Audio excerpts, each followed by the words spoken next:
بسم اللہ الرحمن الرحیم الحمدللہ کفا وسلام علی عبادہ الذین اصطفى اما بعد۔ محترم حضرات، ایک مشہور روایت ہے جس میں اللہ کے نبی صلی اللہ علیہ وسلم نے رمضان المبارک کو 3 حصوں میں تقسیم کیا۔ فرمایا اولہ رحمہ واوسطہ مغفرہ وآخرہ عتق من النار، کہ رمضان المبارک کا پہلا عشرہ یعنی پہلے 10 دن رحمت کے ایام ہیں، اور دوسرے 10 دن مغفرت کے ایام ہیں، اور تیسرے 10 دن یعنی آخری عشرہ یہ اللہ کی طرف سے آگ سے خلاصی کے دن ہیں۔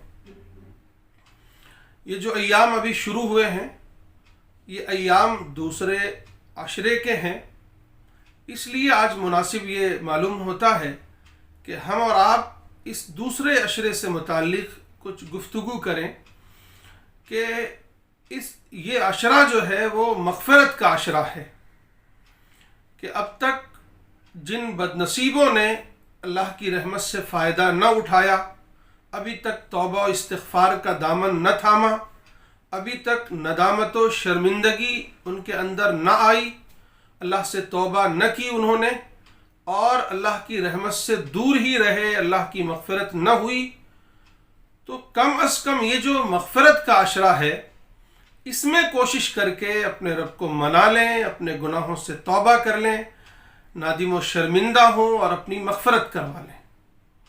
کیونکہ ایک اور حدیث ہے، بہت مشہور حدیث ہے، اس کا ایک ٹکڑا صرف نقل کرتا ہوں کہ حضرت جبریل فرماتے ہیں بعود من ادرک رمضان فلم یغفر لہ، کہ ہلاکت ہو، بربادی ہو، دوری ہو ایسے شخص کے لیے جو رمضان المبارک کا مہینہ پائے اور اپنی مغفرت نہ کروائے۔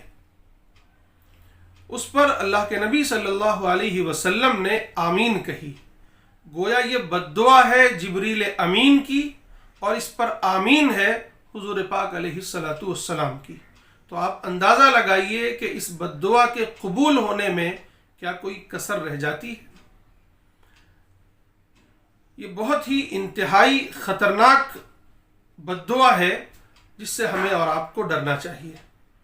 یعنی رمضان المبارک کا مہینہ ایسا رحمتوں، برکتوں اور اللہ کی مغفرت کا مہینہ ہے کہ کوئی واقعی بہت ہی بدقسمت، بدبخت شخص ہی ہوگا جو اپنی مغفرت اس مہینے میں نہ کروا سکے۔ اس لیے ہمیں اور آپ کو چاہیے کہ ہم کم از کم رمضان المبارک کا جو یہ عشرہ ہے اس کو اس استحضار کے ساتھ گزاریں کہ واقعی ہماری مغفرت ہو جائے۔ اس کے لیے کیا کرنا ہے؟ سب سے پہلے تو اپنی پوری زندگی کا احتساب کیجئے، جائزہ لیجئے کہ آخر ہم نے اپنی پوری زندگی کو کہاں ضائع کی ہے، کیا کیا گل کھلائے ہیں، کیا کیا اللہ کی نافرمانیاں کی ہیں، اس پر ندامت کے آنسو بہائیے۔ کیونکہ ایک حدیث میں آتا ہے، اللہ کے نبی صلی اللہ علیہ وسلم نے فرمایا الندم توبہ، کہ اصل میں ندامت ہی توبہ ہے۔ ایک بندہ جب اپنے گناہوں کو یاد کر کے اس پر شرمندہ ہوتا ہے، اس پر نادم ہوتا ہے اور اللہ سے ڈرتا ہے، اس پر کپکپی طاری ہو جاتی ہے، اس کے آنسو نکل آتے ہیں، وہ کہتا ہے اللہ مجھ سے بڑا ظلم ہو گیا ہے، میں نے تو بڑا ظلم کر لیا ہے اپنے آپ پر، بس تو معاف فرما دے۔ جب اس احساس کے ساتھ اس کے دل سے آواز نکلتی ہے، زبان سے کہے نہ کہے، وہ دل میں ٹھان لیتا ہے کہ اب اللہ کی نافرمانی نہیں کروں گا، اسی کا نام توبہ ہے۔ تو پہلا کام تو یہ ہے کہ ہم اپنی پوری زندگی کا جائزہ لیں اور تمام گناہوں سے توبہ کریں، اللہ کے حضور سجدہ ریز ہو جائیں، آنسو بہائیں کہ پروردگار تو معاف فرما دے، میں نے اپنی زندگی ضائع کر دی، میں نے اپنے آپ پر بڑا ظلم کیا ہے، اس لیے پروردگار تو مجھے معاف فرما دے، مجھے معاف فرما دے۔ اور یہ طے کر لیں کہ اب آئندہ کبھی یہ گناہ نہیں کریں گے، ہو جائے پھر توبہ کر لیجئے، لیکن جس وقت آپ توبہ کر رہے ہیں اپنے دل کو کھنگال لیجئے اچھی طریقے سے کہ کہیں دل میں یہ چور تو نہیں بیٹھا ہے کہ کہ آج تو توبہ کر رہا ہوں لیکن کل پھر یہ کام کروں گا. یہ چور نہیں ہونا چاہیے. ایک دم سے پکا ارادہ کر لیں، آپ عزم کر لیں کہ اب انشاءاللہ آئندہ یہ پاپ، یہ گناہ نہیں کریں گے، یہ غفلت نہیں ہوگی. اور پھر اگر وہ اس گناہ میں ہم ملوث ہیں، مثلا جھوٹ بولنے کی عادت ہے، بدنگاہی کی عادت ہے، نماز چھوڑنے کی عادت ہے، چوری کی عادت ہے، کسی کی غیبت کی عادت ہے، کسی کے خلاف سازش کی عادت ہے، تو اسے یکسر طے کر دیں، یکسر آپ ترک کر دیں، بالکل چھوڑ دیں کہ نہیں، اب نہیں ہوگا، اب کسی کے خلاف سازش نہیں ہوگی، اب غیبت نہیں ہوگی، کسی کی برائی نہیں ہوگی، اب بدنگاہی نہیں ہوگی. اللہ ہماری حفاظت فرمائے. اس طرح توبہ کریں، سچے دل سے توبہ کریں، تو پھر اللہ تعالیٰ خود قرآن مجید میں فرماتا ہے ان اللہ یحب التوابین، یعنی اللہ تعالیٰ توبہ کرنے والوں کو نہ صرف معاف کرتا ہے بلکہ انہیں محبوب بنا لیتا ہے. بلکہ اللہ تعالیٰ یہ اللہ کے نبی سے تو یہاں تک کہا کہ نبی عبادی انی انا الغفور الرحیم، اے نبی آپ میرے بندوں کو بتا دو، میرے بندوں کو بتا دو کہ میں بڑا غفور الرحیم، بڑا مغفرت فرمانے والا اور بڑا رحم کرنے والا ہوں. میرے بندے مجھ سے مایوس نہ ہوں. قل یا عبادی الذین اسرفوا علی انفسہم لا تقنطوا من رحمت اللہ. اے نبی آپ یہ اعلان کر دیجئے کہ اے میرے بندو، اے میرے بندو جنہوں نے اپنے آپ پر ظلم کیا ہے. کیونکہ جب ہم گناہ کرتے ہیں، اللہ کی نافرمانی کرتے ہیں، تو پھر اس سے اللہ کا کچھ نہیں بگڑتا، کسی اور کا نہیں بگڑتا ہے، بلکہ وہ ہمارے اور آپ کے لیے ہی نقصان دہ ہے. ہم اپنے آپ پر ظلم کرتے ہیں، اپنے آپ پر زیادتی کرتے ہیں. تو اللہ تعالیٰ کہہ رہے ہیں اے میرے بندو جنہوں نے اپنے آپ پر زیادتی کی ہے، ظلم کیا ہے، لا تقنطوا من رحمت اللہ، میری رحمت سے مایوس نہ ہونا. ان اللہ یغفر الذنوب جمیعا، اللہ تمہیں معاف فرما دے گا، سارے گناہوں کو درگزر کر دے گا. شرط یہ ہے کہ نادم و شرمندہ ہو جاؤ، اس گناہ کو ترک کر دو اور یہ عہد کر لو کہ آئندہ آپ پھر گناہ نہیں کریں گے. یہ ہے توبہ کے شرائط. اگر ان 3 شرطوں کے ساتھ آپ نے اپنے آپ کو توبہ کے دروازے میں داخل کر لیا، یعنی توبہ کے لیے آمادہ ہو گئے، اللہ کے سامنے جھک گئے، تو اللہ آپ کو محبوب بنا لے گا. قرآن کہتا ہے، قرآن کی گواہی ہے کہ ہم اللہ کے محبوب بن جائیں گے. اللہ کے نبی صلی اللہ علیہ وسلم نے فرمایا کل بنی آدم خطاء، ہر آدم کی اولاد خطا کار ہے، اس سے خطا ہوتی ہے، گناہ ہوتے ہیں، لیکن سب سے بہترین خطا کار وہ لوگ ہیں جو خوب توبہ کرنے والے ہیں، خوب توبہ کرنے والے ہیں. یعنی 70 مرتبہ بھی گناہ ہو جائے تو 70 مرتبہ بھی اللہ سے توبہ کریں گے، اللہ کا در چھوڑ کر کہیں نہیں جائیں گے، کیونکہ اس کے علاوہ کوئی اور ملجا و ماوا نہیں ہے. ایک روایت سناتا ہوں، مسلم شریف کی ہے. اللہ کے نبی صلی اللہ علیہ وسلم نے فرمایا کہ اللہ فرماتا ہے، یعنی حدیث قدسی ہے، کہ جب کوئی مومن بندہ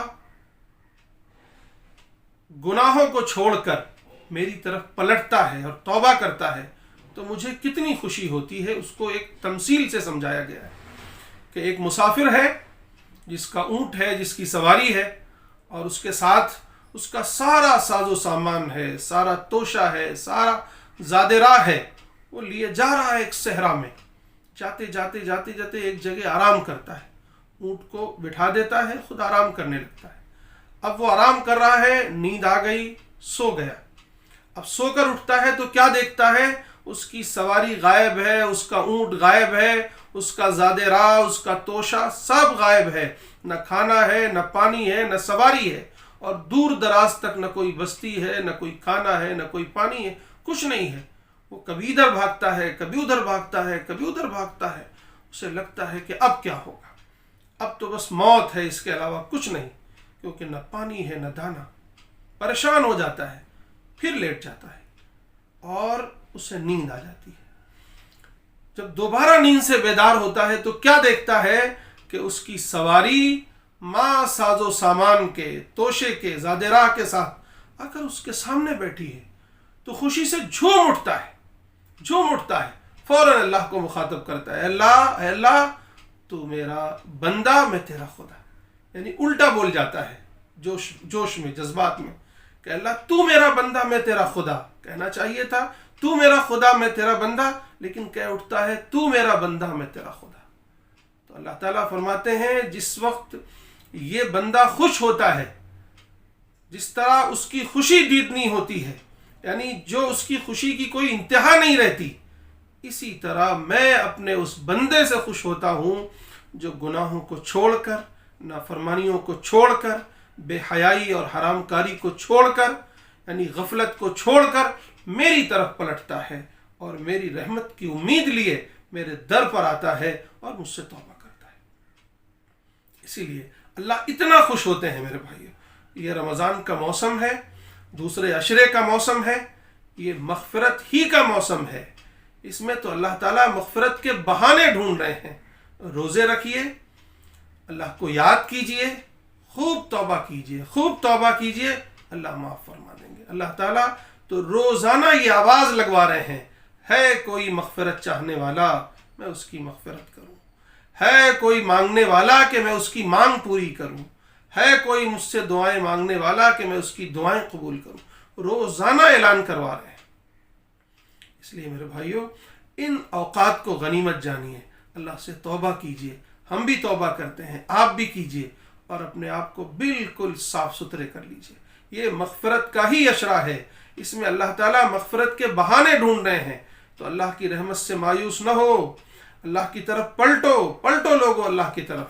وَسَارِعُوا وَسَارِعُوا إِلَى مَغْفِرَةٍ مِّن رَبِّكُمْ، تمہارے رب کی طرف سے جو مغفرت کا وعدہ ہے اس کی طرف پلٹو، بڑھو آگے۔ اللہ آواز دے رہا ہے، منادی آواز دے رہا ہے کہ لوگو آؤ اللہ سے معافی مانگ لو۔ اس لیے اللہ سے معافی مانگو، کیونکہ اللہ ہی ہمارا ماوا و ملجا ہے۔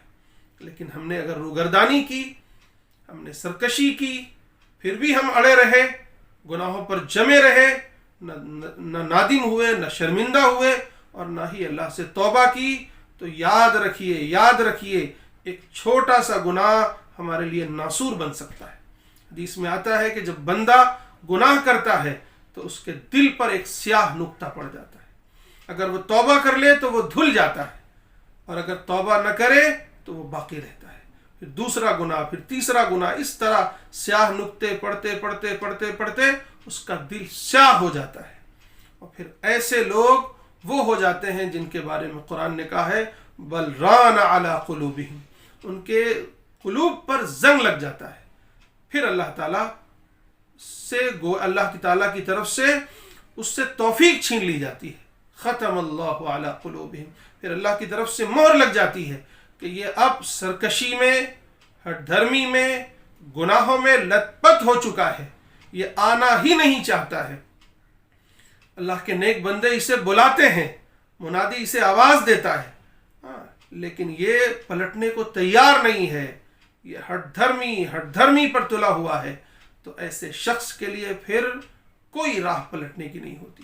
وہ دن آئیں میرے بھائیوں، یہ وہ مرحلہ ہوتا ہے جس پر کوئی نصیحت کام نہیں کرتی، جس پر اللہ کی رحمت نہیں ہوتی ہے۔ وہ اللہ کی طرف سے فیصلہ ہو جاتا ہے کہ اب یہ پڑا رہے اپنی گمراہی میں، مست رہے اپنی نافرمانیوں میں، یہ واقعی جہنم کا مستحق ہے۔ وہ مرحلہ آئے، اس سے پہلے اللہ کی طرف پلٹو، توبہ کرو، نیکیاں کرو۔ ایک حدیث میں آتا ہے کہ وَأَتْبِعِ السَّيِّئَةَ الْحَسَنَةَ، کہ جب کوئی برائی ہو جائے تو توبہ کر کے فوراً اس کے ساتھ، اس کے مقابلے میں ایک اچھائی کر لو، تاکہ نامہ اعمال میں اگر برائی ہے تو فوراً ایک اچھائی لکھی جا چکے۔ بلکہ اللہ کا وعدہ تو یہاں تک ہے کہ اللہ تعالیٰ تمہاری مغفرت ہی نہیں فرمائے گا، بلکہ ان تمام گناہوں کو، ان تمام سیئات کو حسنات سے مبدل فرما دے گا۔ یعنی نامہ اعمال میں ہزاروں برائیاں تھیں اور آپ نے سچے دل سے توبہ کر لی، تو اللہ تعالیٰ نے ان برائیوں کو بھلائیوں میں بدل دیا۔ یہ اللہ کی کرشمہ سازیاں ہیں، اللہ کی رحمت کے بہانے ہیں، اللہ تعالیٰ کرنا چاہتا ہے۔ شرط یہ ہے کہ ہم اللہ سے مانگیں، اللہ کی طرف رجوع ہوں، اللہ کے سامنے روئیں، گڑ گڑائیں، ایک آنسو بہا دیں۔ حدیث پاک میں آتا ہے کہ 2 قطرے اللہ کو انتہائی محبوب ہیں، ایک وہ جو میدان جہاد میں کسی شہید کا گرتا ہے اللہ کی راہ میں، اور دوسرا وہ جو اللہ کے سامنے اللہ کی یاد میں اللہ کے خوف سے انسان کی آنکھوں سے آنسو گرتا ہے وہ اللہ کو بہت محبوب ہے۔ تو یہ جو ایام ہیں مغفرت کے ایام ہیں، اللہ کی طرف سے ندا لگائی جا رہی ہے کہ لوگوں پلٹو اللہ کی طرف۔ تو آئیے ہم سب یہ طے کریں کہ ہم توبہ کریں گے، گناہوں کو چھوڑ دیں گے اور آئندہ نہ کرنے کا عہد کریں گے، اور باقاعدہ اپنا احتساب کریں۔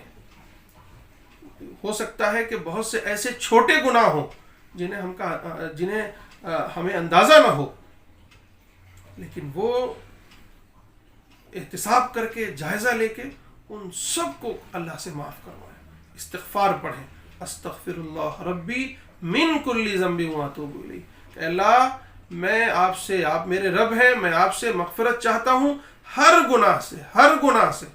یہ توبہ کریں۔ اللہ تعالیٰ مجھے بھی آپ سب کو بھی عمل کی توفیق نصیب فرمائے۔ اللہ تعالیٰ ہم سب کو سچی توبہ کی توفیق نصیب فرمائے اور ہم سب کی مغفرت فرمائے، ہمارے آباء و اجداد کی مغفرت فرمائے، ہمارے تمام مرحومین کی مغفرت فرمائے۔ وآخر دعوانا ان الحمد للہ۔